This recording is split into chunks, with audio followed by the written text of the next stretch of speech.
Inilah lokasi kecelakaan yang menewaskan seorang mahasiswa FISIP UI, Muhammad Hasya Atala Saputra, di Jalan Serengseng Sawah, Jagakarsa, Jakarta Selatan, 6 Oktober lalu. Hasya tewas usai ditabrak dan dilindas mobil milik Purnawirawan Perwira Menengah Polisi berinisial ESBW. Pelaku yang mengendarai mobil Pajero menabrak dari arah berlawanan karena korban berhenti mendadak. Saat itu korban berjalan beriringan dengan rekannya. Belum diketahui pasti apa yang menyebabkan korban saat itu menghentikan kendaraannya. Namun usai menabrak, pelaku menolak membawa ke rumah sakit. Korban pun dibawa ke Rumah Sakit Umum Andika dalam keadaan sudah tidak bernyawa. Orang tua Hasya mendapat laporan dari rumah sakit pada tanggal 6 Oktober 2022 pukul 21.55 waktu Indonesia Barat bahwa Hasya telah meninggal dunia. Setelah itu pada tanggal 17 Oktober, ayah Hasya membuat laporan ke kepolisian dan ternyata kasusnya sudah berjalan. Informasi terakhir menyebutkan Polres Jakarta Selatan telah memeriksa 5 saksi, namun sayangnya polisi masih enggan memberikan keterangan. Polisi juga disebutkan akan melaksanakan gelar perkara pada hari Senin 5 Desember 2022. Kuasa hukum Gita Paulina, keluarga Hasya berharap terduga pelaku diproses sesuai hukum yang ada dan diadili seadil-adilnya. Sementara dukungan terhadap keluarga korban juga terus mengalir, salah satunya dari rekan korban di Sivitas Akademika FISIP UI. Kemudian saya juga dengar bahwa memang ada proses mediasi berkali-kali tetapi tidak kunjung selesai, tidak ada kesepakatan. Oleh sebab itu nanti kami dari Kompolnas akan turun mensupervisi kasus ini dan mendorong agar segera diselesaikan. Saya dengar besok, kalau nggak besok atau lusa akan ada gelar perkara. Nah, diharapkan dari gelar perkara itu nanti apabila sudah tuntas, sudah selesai, maka segera diputuskan untuk tindak lanjutnya apa. Dan satu hal yang menjadi catatan kami adalah adanya informasi kenapa si penabrak ini tidak mau menolong korban, membawa ke rumah sakit.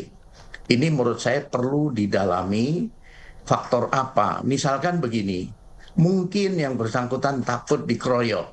Kan sering amuk massa terjadi ketika ada tabrakan lalu lintas, si penabrak ini bisa dikeroyok oleh massa.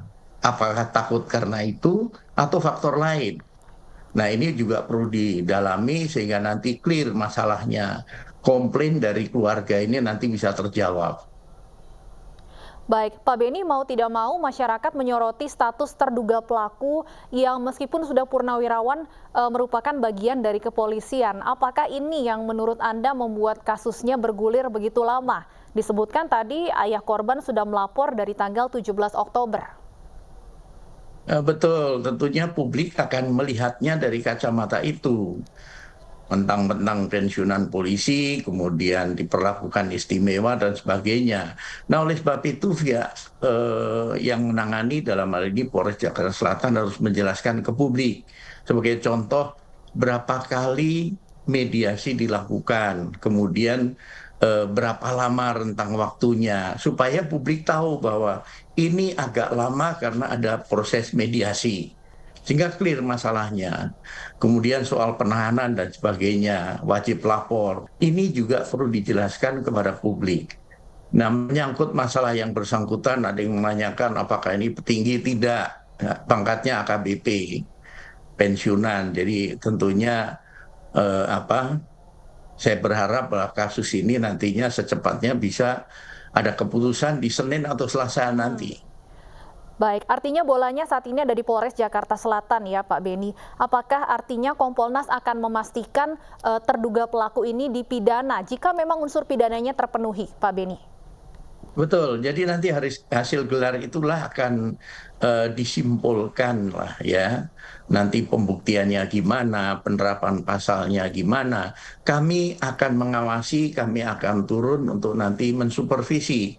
Untuk meyakinkan publik bahwa penanganannya sudah sesuai prosedur, profesional, dan tentunya dalam hal ini bisa memenuhi harapan publik.